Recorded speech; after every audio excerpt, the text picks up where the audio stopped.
Hi, and thanks for logging on to the Daily Dvar, and here's a brand new halacha for you. It's for Wednesday, the 9th day of May. Here we go. So Thursday is going to be Lag BaOmer, and we're going to give you a little more explanation as to what goes on and what went on that day. Rab Shem Bar Yochai, as we explained to you yesterday, was a great rabbi, a mystic and a Kabbalist, and had enormous amounts of wisdom, like things like the Zohar, which is deep Kabbalistic stuff, which is hard for all of us to learn. But he revealed that wisdom to his students on the day of Lag BaOmer, and therefore great light was released to the world, hence the great bonfires of Lag BaOmer, as we explained to you yesterday. Now, you might have heard that some people also like to play with bows and arrows on the day of Lag BaOmer. I don't know if you've ever heard of that custom. There are two quite different reasons for that custom. One reason is given, and that is that Reb Shem Bar Yochai was hiding from the Romans who were after him for his life.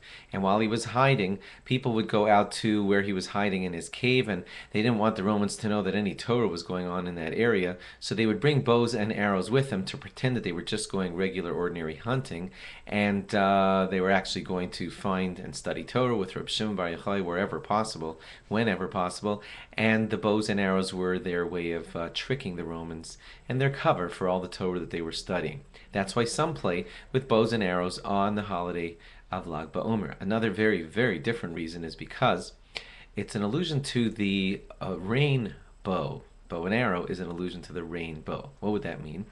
Well, you see, every time we see a rainbow, that's a reminder that God was thinking of bringing destruction to the world in the form of a flood, but decided not to. And his sign of saying, whoa, I have a promise that I'll never do that again, the sign of that is the rainbow. So whenever you're actually seeing a rainbow, it's a sign that God is not so pleased with us, ready to unleash flood or stuff like that, but shows the rainbow to say, well, I'll restrain myself. Well, in the days of Reb Shem Bar Yochai, because of his greatness, God never had to show a rainbow. The mere fact that Reb Shem Bar Yochai was alive on earth, doing his Torah throughout his life, that was enough to cause that rainbows were not seen in his entire generation.